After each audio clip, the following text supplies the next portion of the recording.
get started. I have some sort of introductory remarks, and then I'll turn it over to you guys in a few minutes. So I think we'll go ahead and start.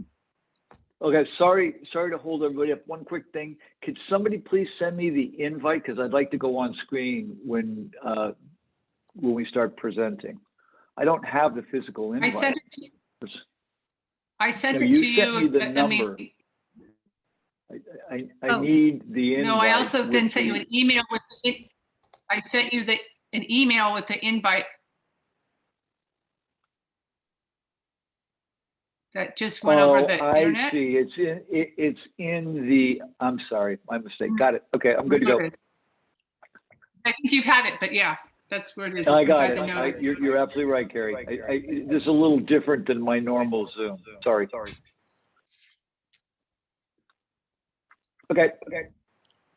Okay, Janet, you want me to go ahead then?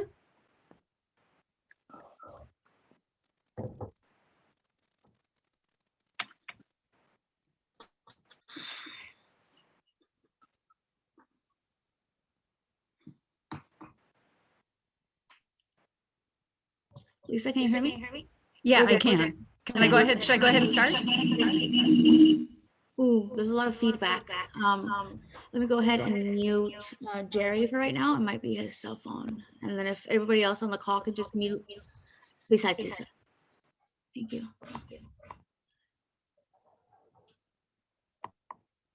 Okay. Am I good to go, Janet? Much better. Okay. All right. Well, good evening, everyone. Thank you for your patience and welcome. This is a pre-application workshop to allow for public comment on a proposal submitted by the Peninsula Humane Society to the San Mateo County Planning Department. The proposal is to develop an animal sanctuary on parcels located at 12429 Pescadero Creek Road in the Loma Mar, La Honda area. I'm Lisa Awazasa. I'm the Deputy Director for the Planning and Building Department, and also representing staff with me this evening is Janet Lujan, our Executive Secretary. So to start off, we're going to talk a little bit about the purpose of the workshop. It is a required element for certain major developments, and it's the first step in the review process. The purpose is to provide for and foster early public involvement and input on a major development project, and to identify potential issues before the applicant submits final versions of the necessary plans and applications for the county's formal review process. The public workshop is only for informational purposes. It does not confer or imply any approval or rejection of the project by the County of San Mateo. The goal of the workshop is to collect public input on the proposal and provide that to the applicant and to the public. So the format for our workshop is here on the screen. I've got some introductory remarks here that I'm going over now. The applicant will then give a presentation overview of their proposal. Then we'll have time for public comment. And we may have some limited time for responses by staff and applicants to some of the questions and comments that are received.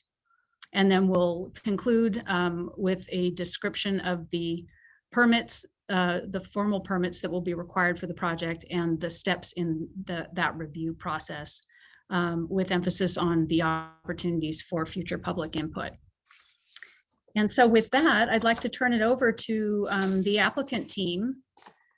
And I believe we have Jerry Griffin representing the Peninsula Humane Society, and I'm going to turn it over to him to introduce the rest of his team.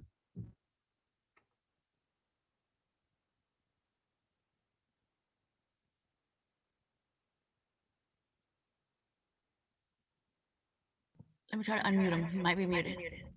I think you. Okay, I'm unmuted now. Sorry, you had me muted again. We hear you now, Jerry. Okay, so again, first let me apologize for being late. I'm very sorry about that. Next, do we have the Peninsula Humane Society on board? Anthony and Katie and Lisa, are you there? I can't tell who's on board. I don't believe they are, Jerry. Janice, you don't see them. Why? I don't see them Okay, on the, so no, I don't see them on the other side.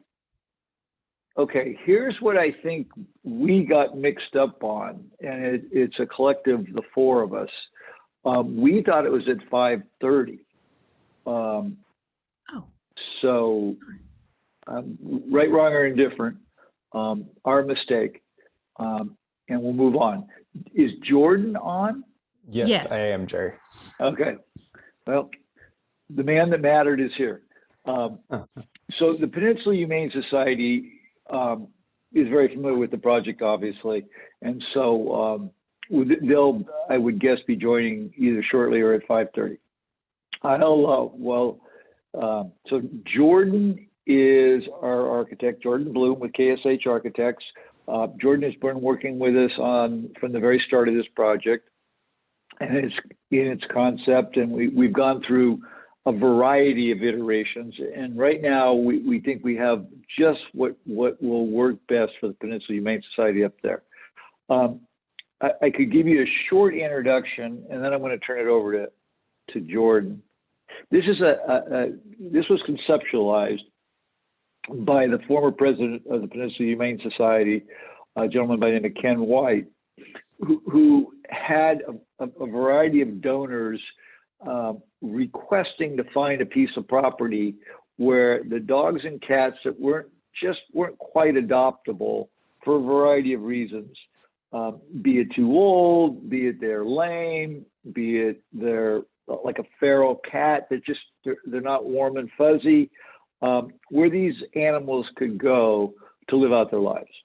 And this has been a mission in their eyes for several years.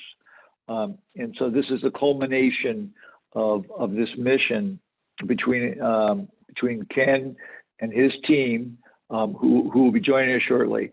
And Anthony is the new president of the Peninsula Humane Society. He just joined in the last 3 months. So that's kind of a brief introduction of the vision of what the Peninsula Humane Society would like to do with this property. And I think the beauty of it is it's really a very small footprint on a very large piece of property. So Jordan is going to, I believe, take over the screen and present to you the project in more depth and detail. Thank you, Jordan. Lisa, are you able to see my screen? I am. Okay, great. So, by the way, do we know how many people, our neighbors, are on board?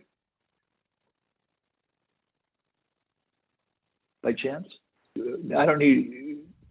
I think just one, a Mr. Wilson. I don't know if Janeth notices any others at this time.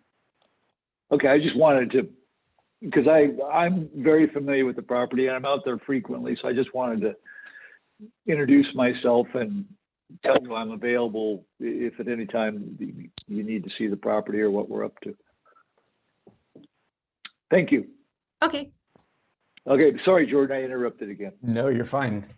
So as Jerry mentioned, the purpose of this project is to provide a permanent home for dogs, cats, and several small animals who can't be adopted by the Humane Society for various reasons.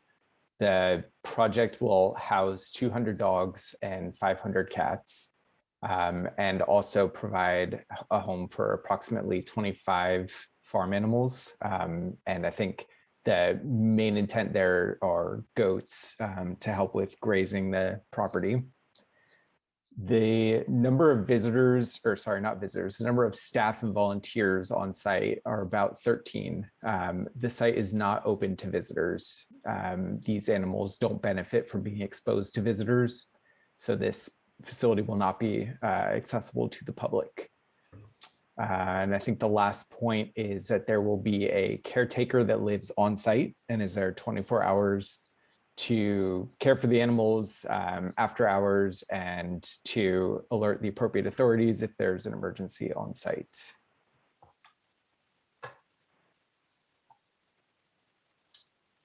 Sorry, it's loading. Maybe.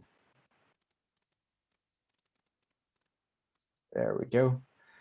So this is the site. It's located at 12429 Pescadero Creek Road. It's about 261 acres, and identified in the red square is the portion of the site that is part of this proposed development.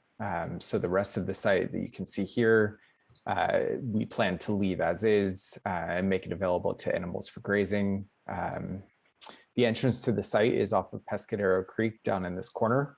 We're planning to maintain that existing driveway and use the existing road that comes into the site here, widened as necessary in order to provide access for fire trucks, but otherwise left more or less in its current configuration.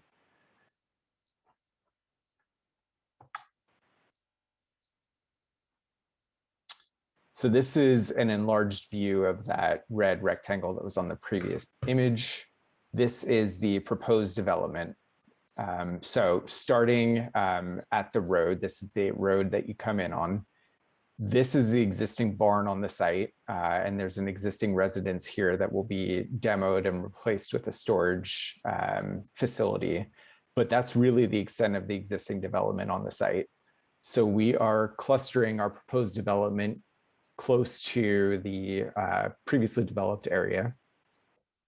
So across the road from this existing barn, which will be repurposed for storage and facilities, is a new administration building. This building will house a small vet clinic that will serve the animals on site only, as well as offices and support rooms for the staff and volunteers on site. Moving down the road, these are the cat cottages here. They are grouped into two different clusters. The larger cluster is for most of the cats, feral cats, healthy cats. The other smaller cluster is for older cats or sick cats. The small rectangles in gray here are enclosed cottages, and they open onto a large outdoor space that's fenced in on all four sides as well as on the top, to ensure both that the cats stay in this enclosure and also that any predators stay out. Moving down the road, where this number 3 is, this is the proposed location for the Caretakers Cottage. It's a 1,000 square foot house, 2-bedroom and a garage. And then moving on down, these clusters that you see here are all the dog cottages.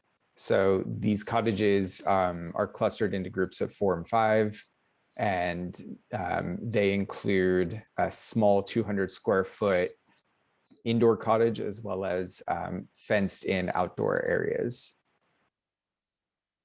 Lastly, we've got the barn here for the farm animals. And the idea here is that these animals would be allowed to graze on the rest of the property outside of this sort of developed area.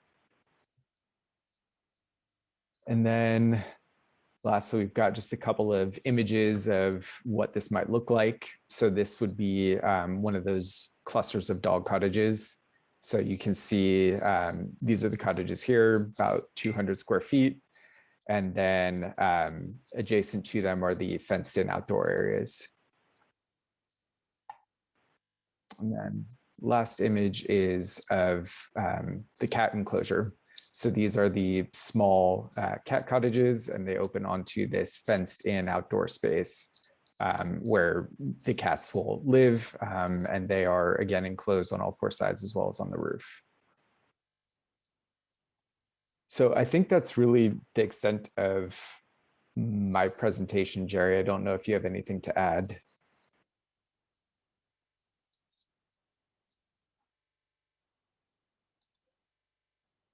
Sorry, Jordan, I was trying to get the Peninsula Humane site on the line. Oh, no problem. You said this is the end of your presentation, and I didn't catch the rest. I just wanted to know if you had anything that you wanted to add. No, I think, we're looking at everything you presented. Again, I think it's a very small footprint on a very large parcel of land. So if that's really it. We're not. Did we talk any bit about the civil work at all? Just briefly, we're not doing any hard paving. The surfaces that will be installed for the roads will all be permeable gravel that meets all the county requirements for fire truck access, but yet are not asphalt paved. We're trying to keep our footprint as low as possible with water runoff. And I guess the other point to piggyback onto that is that we've tried to site all of this development in such a way that it reduces the amount of trees that need to be removed as much as possible. Yeah, we're only removing 3 trees. Correct. I think that that was really, and to your credit, your team argued in that behalf. So no, that's all I have to offer.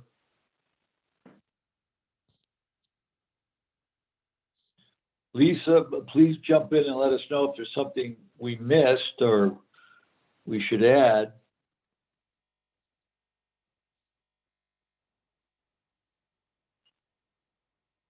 You're muted, Lisa.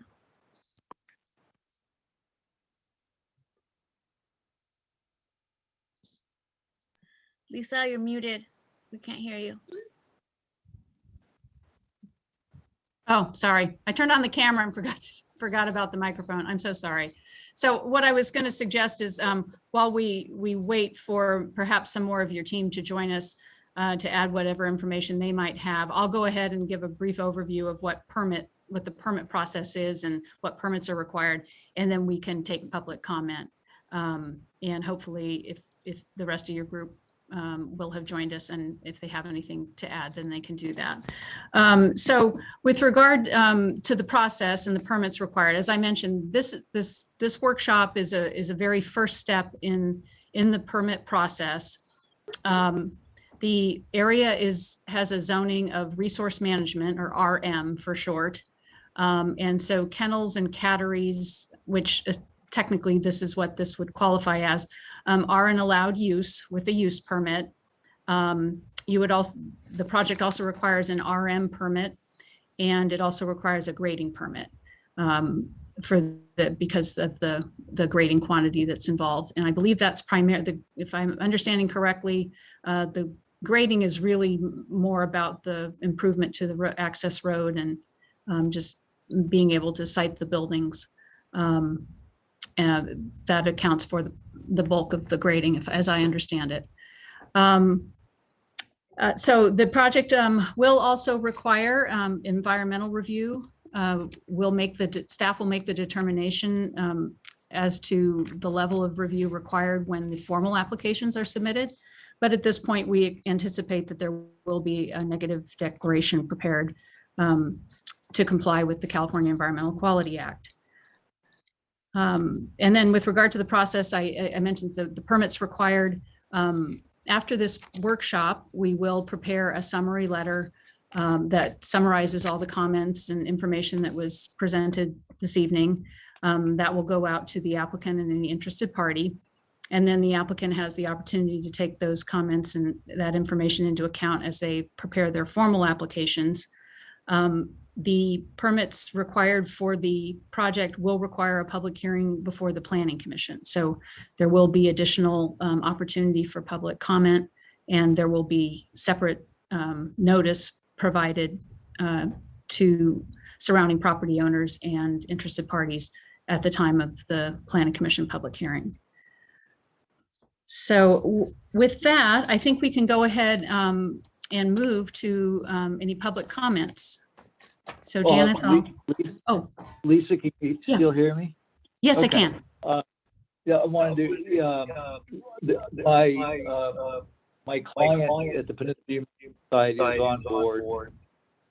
So let maybe Anthony take the lead and have a little introduction to his team and to say hi.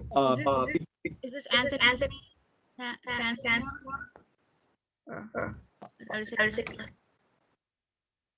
am getting a fun personally.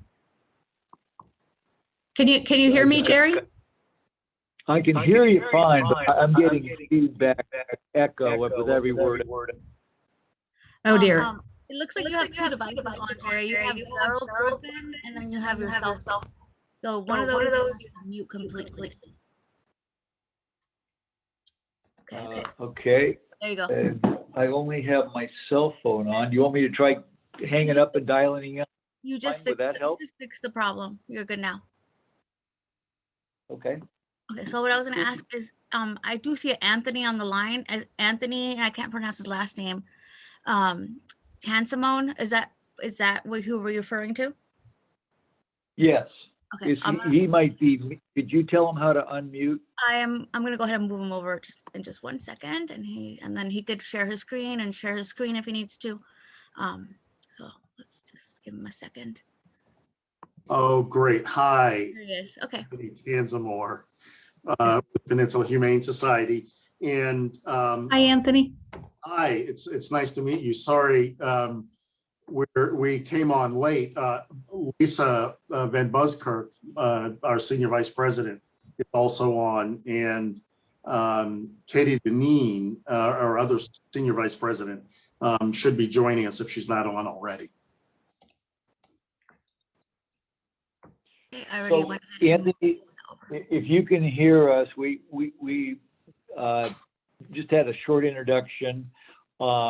Lisa kind of updated the format of how these meetings work, and then Jordan just finished his presentation of the drawings, giving kind of a site layout and overlay and vision.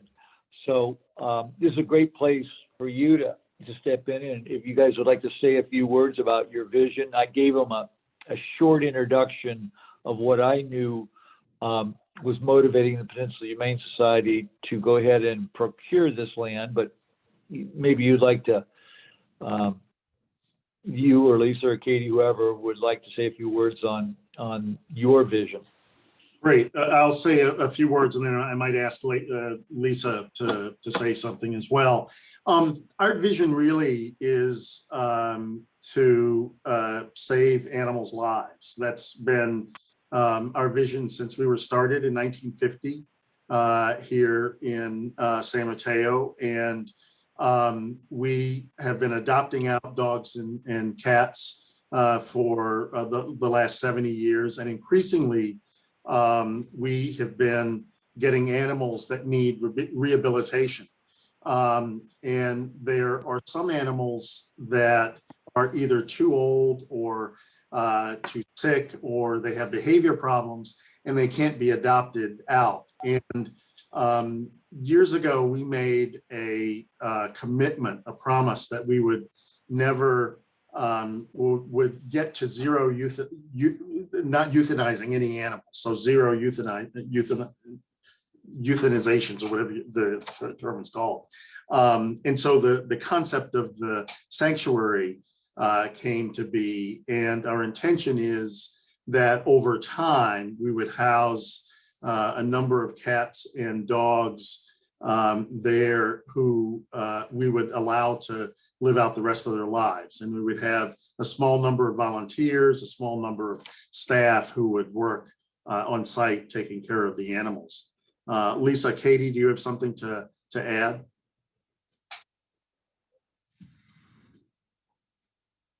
I think you're both muted. There we go. I just unmuted myself. Yeah, just to add what Anthony is saying, I think it was in 2003 that we made a promise to the community that we would not euthanize a healthy adoptable animal anymore. And so we've kept that promise to the community all this time. We established a program we call our HOPE program, which is funded by donations, and it rehabilitates the animals that need that extra care, whether it be medical care or behavior care. And we've been doing that all these years, saving hundreds of thousands of animals' lives. And this sanctuary has been a dream of ours for years and years and years. So we're super excited that we have the opportunity to present a project like this And like Anthony said, there are sometimes animals that just really aren't appropriate for our traditional adoption program into the just average family. And so this sanctuary will allow those animals to live the rest of their lives and get the care that they need. And it's just not really their fault that there's no home that's appropriate. So we're really, really excited about it. And this is the second project for Katie and I. The one we have in Burlingame was our first one, and it's just worked wonderfully for us, and we're great neighbors to everybody in the community here in Burlingame.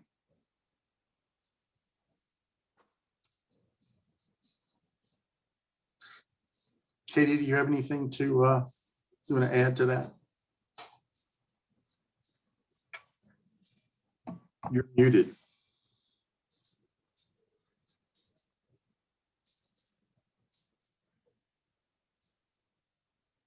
There she is. She's unmuted now. Katie, can you hear us?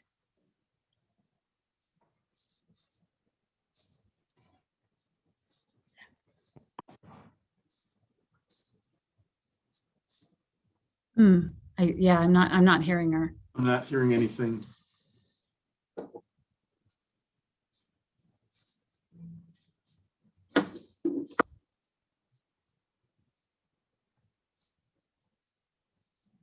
Well, at this point, maybe we'll be able to catch her a little later. But at this point, I know we do have a member of the public who's been waiting patiently as we got the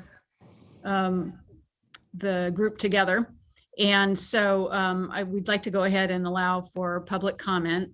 Janeth has put on the screen here the process for public comment. You need to use the raise hand feature, and Janeth will unmute you and allow for you to speak. It says here speakers are limited to 3 minutes, but we only have I think just one at this point, member of the public. So we aren't really pressed for limited by time too much here.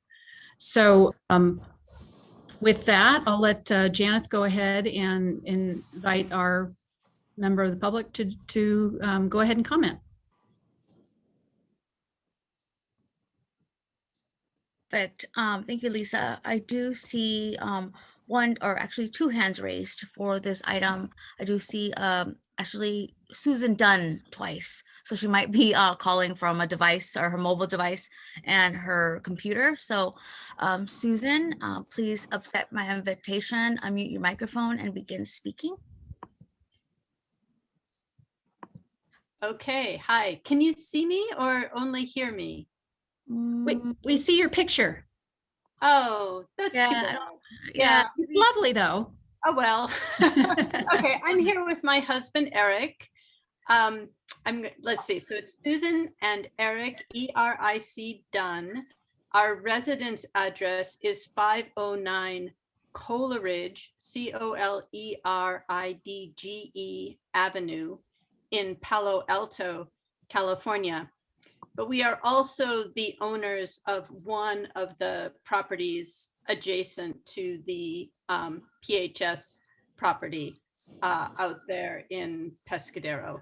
Oh, my email address is susan@THEDUNNS.com. So it's susan@theduns.com. Thank you so much for sharing those. Okay.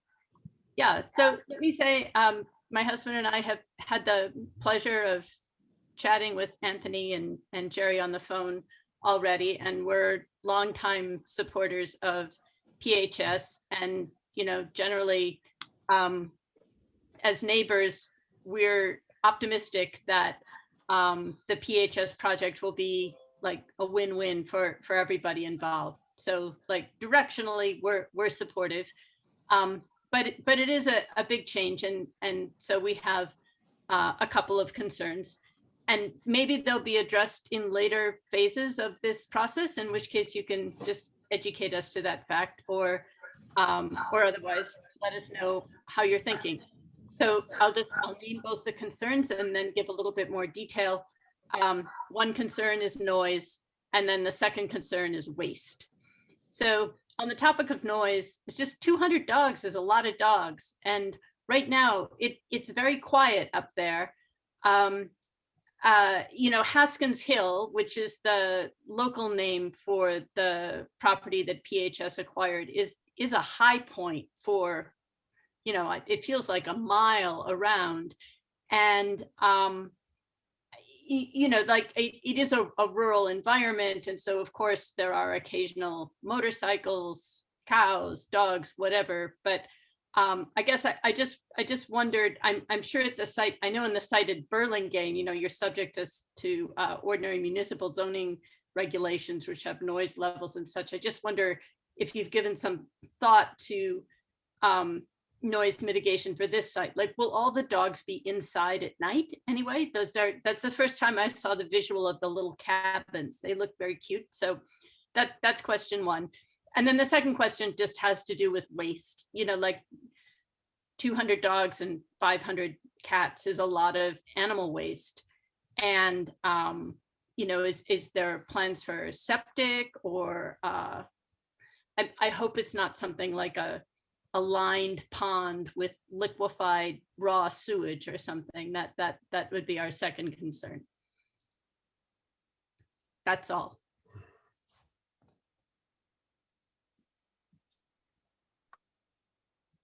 Thank you so much, Susan, for your comment. I'll give it a couple more seconds to see if anybody else wants to speak. Right now, I only had Susan with her hand raised. So right now, just as a reminder, if you want to speak on this item, you can press *9 to speak. And then I do see David Wilson, sorry, with his hand raised. So David, please accept this request. Unmute your microphone and begin speaking. Hold on just 1 second. Can you hear me?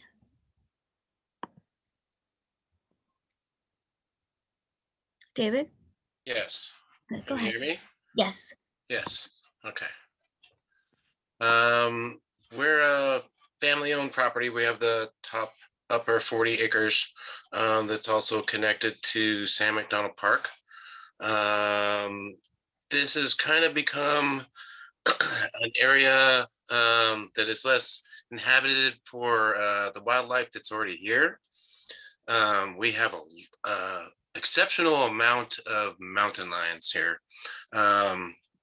that have been pushed out of, say, the more farm area and the town of La Honda. This is where they've been pushed to, and they have been here a very long time, and they don't really have any outside sources of other people, being that Sam McDonald Park and the same animals that are there are the same animals that are on my property. They don't see the property lines. They use the whole area. They also use the areas that you're now putting this new facility on. So I am worried about the human and, say, mountain lion interaction with any type of smaller animal, say cat, anything smaller than a 70-pound, say, pit bull, any rabbits, goats, or anything you have there. I'm really worried that they're just going to become food for the mountain lion population. In the town of La Honda here, we have plenty of instances where the mountain lions will take the dog right off the leash. They will take the dog from the person's hand. They will eat any cat they can find.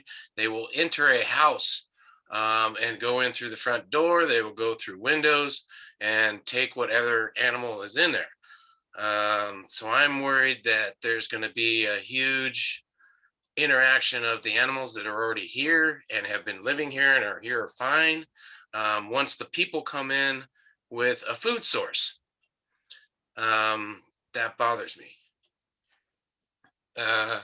Another problem we may have had that say you said the entrance is actually a fire road. It's Burns Fire Road. That road goes along the ridge for the whole throughout the whole property, and also throughout my property. I have old logging roads that are also fire accessible for them to go through, and I'm hoping that we still have access to these roads after the establishment's there, and that nothing's blocking the fire road, that it still can be used as a fire barrier.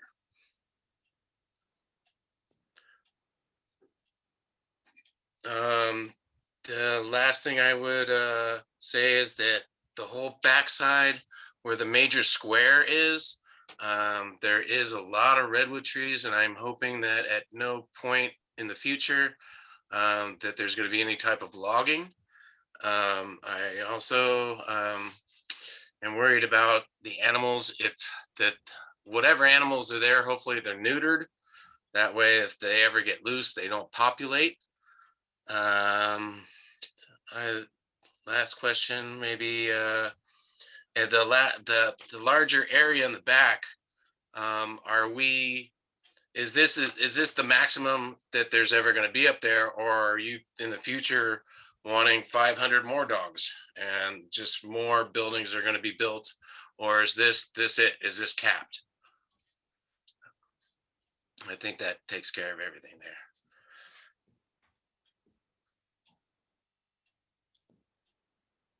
Okay, thank you very much, David. Do you see anyone else with a hand up? Yes, I was speaking and then I realized I'm muted. Oh, no, not you too. Same mistake, I know. So I do see two hand raised. So I do see Greg D, and then I see a Susan Dunn again. And so it's up to your discretion if you want Susan to speak one more time, because we already heard from her. But so I will go ahead and call on Greg D, and then you can tell me when we get back to Susan if what we're gonna do. So Greg, please accept this invitation, unmute your microphone and begin speaking. Great, thank you for that. My name is Gregory Dunn. I am Susan and Eric Dunn's son. Same information as all of them. I've also had the pleasure of living in the watershed of this property for, at this point, many years. I really want to thank you all for coming out here, and we really appreciate you engaging with us and letting us know what your vision is. And I think all of the concerns that have been raised about the land use and the risks associated with sort of the more intensive use of the land are important to keep in mind. I just wanted to make sort of two quick points. The first one is administrative. My sister, Sarah Dunn, is also S. Dunn. So the returning Susan Dunn may actually be my sister, Sarah Dunn, who's a different person. The second point I wanted to make is going back to the opening comments. This land is sort of zoned for resource management. And to me, that doesn't just mean the delineated area where you're looking to build properties.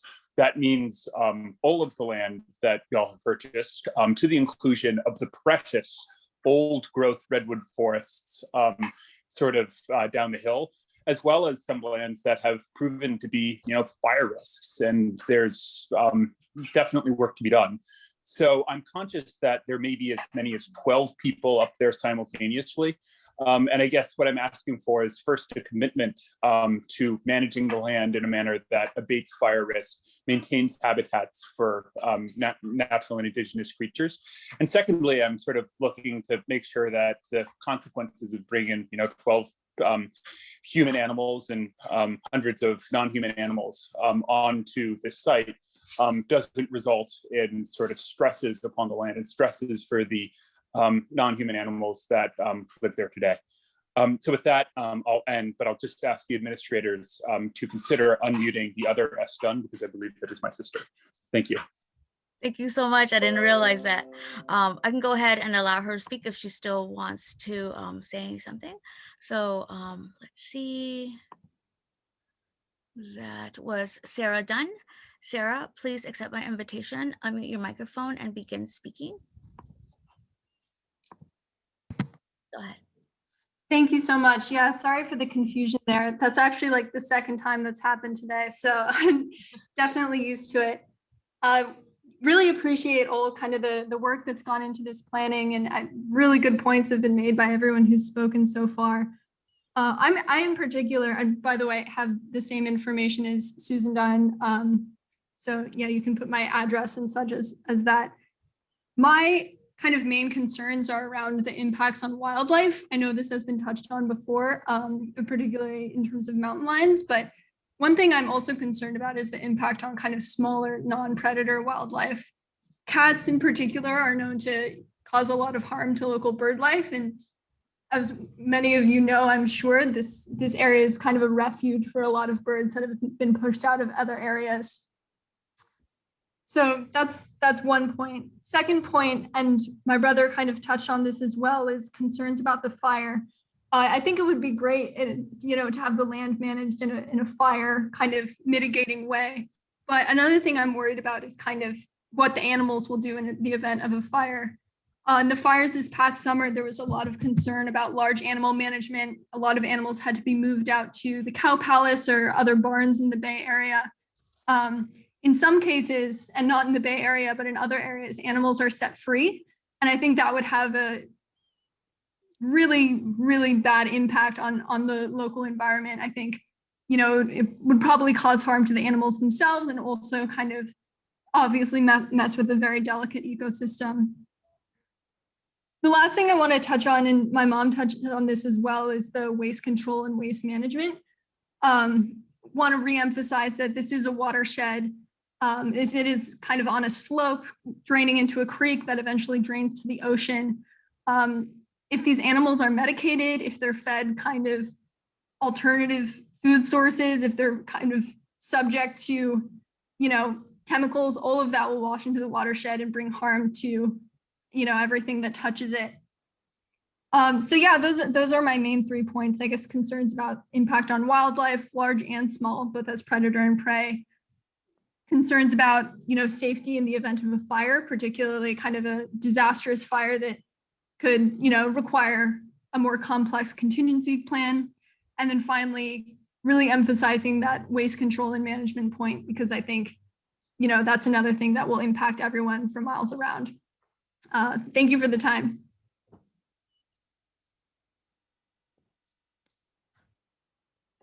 All right, thank you, Sarah. Hi, thank you, Sarah. I do see Gerald Griffin with his hand raised, so I'm gonna go ahead and unmute Gerald. Hold on just a second. Go ahead.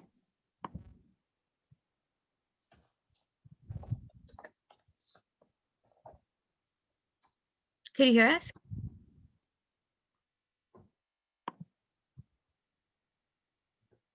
Mr. Griffin? I unmuted myself, by the way, so you know. Okay, thank you. Okay. So, okay, I'll start again. Thank you all for your comments. They're all excellent comments. And I think there's a lot of them, which is great. And it was recommended to me that we take all these comments and work with planning to give you formal responses.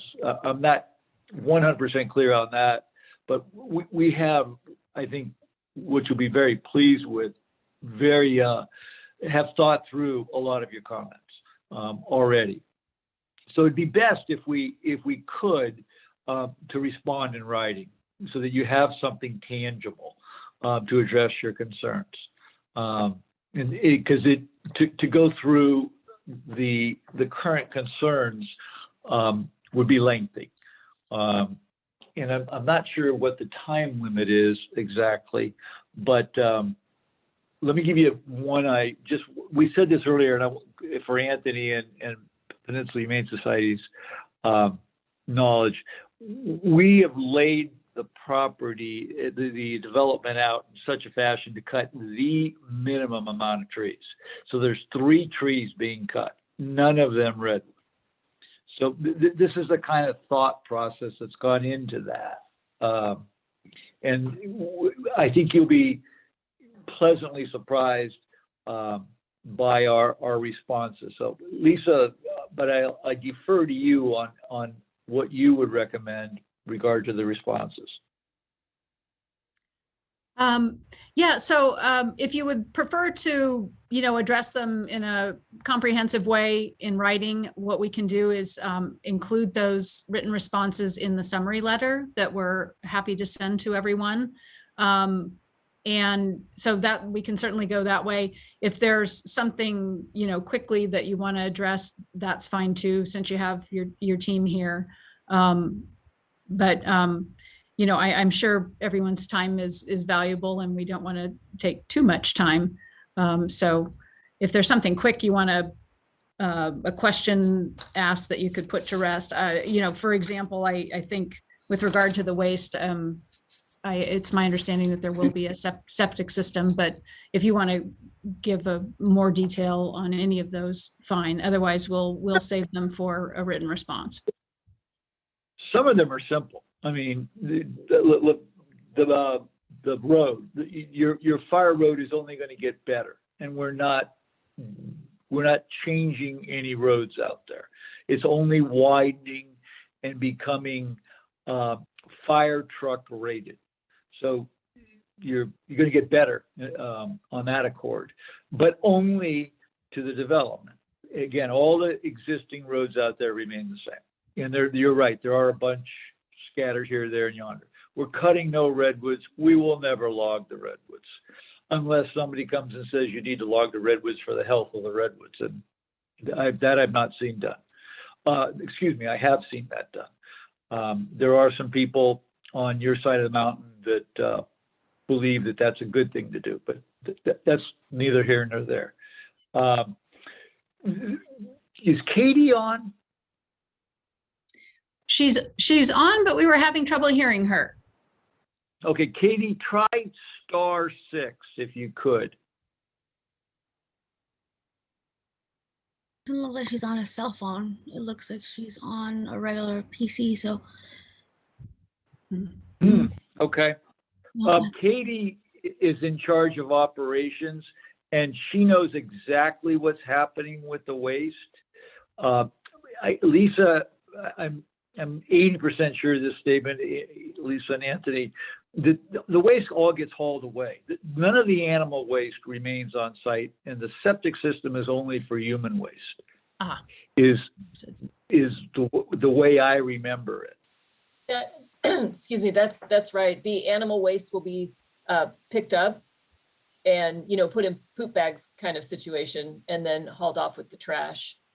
Animals won't be loose, off leash to just poop wherever they want, poop all over the place. They'll be confined, and if they're out on a walk, they will be on leash, and our volunteers and staff will be picking up poop. And we're used to that. We do that at our shelter, at both our shelters, and anywhere where we walk the dogs. The cat poop will also be picked up. Okay. I should add to the team, just so you know about wildlife for a moment. The Peninsula Humane Society is actively involved in a very large project in Saratoga. The purpose of the project is the rehabilitation of all wildlife in the Santa Cruz Mountains, with the exception of mountain lions. So if there's something that is indigenous to the Santa Cruz Mountains, it is wildlife, be it a bird, be it a squirrel, be it a fox, be it a coyote, and you find that animal and it's hurt, you're going to bring it to this facility and they're going to fix it up, they're going to rehabilitate it, and they're going to release it to the wild. That's the mission in Saratoga. And it'll be for San Mateo and Santa Clara counties. It'll be one of a kind. I don't believe there's anything I've ever heard of anywhere else in the United States. So in terms of excuse the laugh, but in terms of their focus and their commitment to wildlife, I'm not sure you're going to find a better steward than the Peninsula Humane Society. And they're currently doing that in Burlingame on a much limited basis. I mean, very limited basis, as well as in Silicon Valley. They have a small center there, but this is going to be state of the art. with a complete medical facility, a really special operation. So that's their commitment to wildlife. And there's a bunch of people with their hearts in the right place, in my mind. Lisa and Anthony, I believe all the animals that'll come out there will be neutered. Yes, spayed or neutered, yes. Okay. And just to add to the wildlife, we are the wildlife rehabilitators for San Mateo County for sure. And we do have a satellite in San Jose. And of course, it won't be on the same scale as when we have the new Saratoga project. That will be much larger. But we do see right around 5,000 animals, wildlife, injured or orphaned a year through our Burlingame shelter.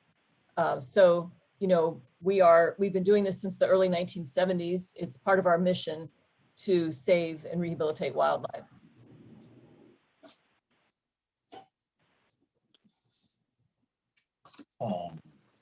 Okay. Oh, go ahead, Jerry. one more little thing that also the Peninsula Humane Society manages a very large facility in the Hawaiian Islands, which is a cat sanctuary. And the purpose of this is a variety. It is one, for the same mission that we're creating here in this sanctuary, but two, they also catch feral cats and put them there because there's a tremendous impact on Mother Nature in the Hawaiian Islands due to cats, in particular to the bird population. So this started out as a facility for feral cats, where the feral cats can live their lives out and yet remove them from the general, this particular island, so that the birds can make a comeback. So keeping cats confined, they're very knowledgeable on how to do that. Just kind of going down the list here. I think there was a question about, you know, are we going to bring 200 dogs there all at once? And I think what we want to do is be really thoughtful about how many animals we introduce to the land. We certainly won't start off with 200 dogs. We'll start off with a small number and see how we're able to manage the dogs, and then over time gradually increase the numbers. So we want to be very careful about introducing the animals to the land. Yeah, and actually on that point, if I can just interject with regard to the zoning on the land is RM, resource management, and the way the intensity of development is regulated in the RM zone, there's a density credit process that governs how much development can be on the land. So to the question of, you know, would there be further expansion? You know, I don't know that we can answer that definitively at this point, but there is a limit based on the zoning regulations as to what the land will support in terms of development. So yeah, it wouldn't be unlimited. I could provide a bit more information about that in a written response. And Susan brought up the noise.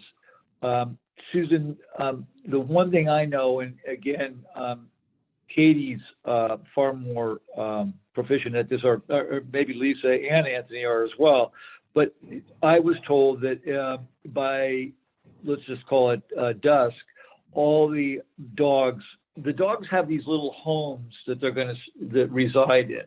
So at night, all the dogs are going to go into their little home and spend the entire night in their little house. And that's the first and foremost way of making sure the dogs are not barking at night. that's the beginning of it. In terms of the noise, there is a noise study, an acoustical report generated. And so that, it does address the dogs and barking. So we're happy to, however, the county, I'm not sure what the county does with those kind of documents. Yeah, so I mentioned that there would be an environmental document prepared, and those sorts of studies are what will be used to craft that document. And there will be discussion of noise and noise mitigation measures as part of the environmental document, I would suspect. So it looks like, Carrie, you have your hand up. Yes, I just also want to add on behalf of the Peninsula Humane Society is that, we understand the obligations of this project being under a use permit, and the fact that, we have to maintain that the establishment will not be a detriment to the area. So there's been great care and thought for the design, for the operation. So those are all things that really have been incorporated, and of course in the formal submittal. So, but that goes into, the carrying capacity and just understanding, how this use will affect the overall surrounding area. But I have to say that there has been an extreme amount of, of experience and thought that has gone into that. But we do understand, that the surrounding areas are critical, and that's been incorporated into the design.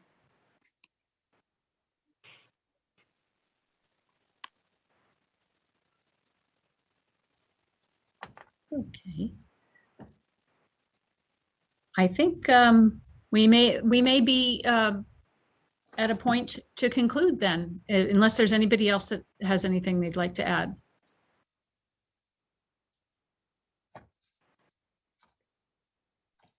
Okay. Oh, Lisa, did you have something? I just wanted to add about the noise, because I know that was quite a concern. And the dogs will be brought in at night for their safety, and also so they can be warm and sleep all night. But also during the day, we have plans for them to get lots of exercise. We do that at our shelters now, so we're used to that, and we have plans and protocols for that.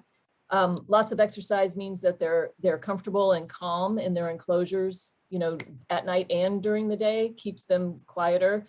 We don't want barking dogs. That just means that they're agitated or uncomfortable or not happy in their surroundings. So we want to keep them as comfortable as possible, as quiet, as relaxed and calm. They'll be given enrichment kind of toys and things to do in their kennels so that they're not bored and barking. And then we'll also have visual barriers up so that the animals can't necessarily see each other, because that's usually what causes the barking, is they see another dog. So there'll be visual barriers to block them. And then we've also designed the location of the little cottages, for lack of a better word, and how their backyards are situated, that they're not necessarily right next door or looking at each other. And that also helps with the noise.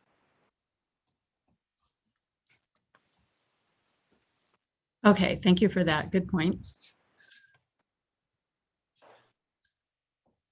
All right, I will go ahead and wrap things up then. I thank you all very much for taking the time to come today.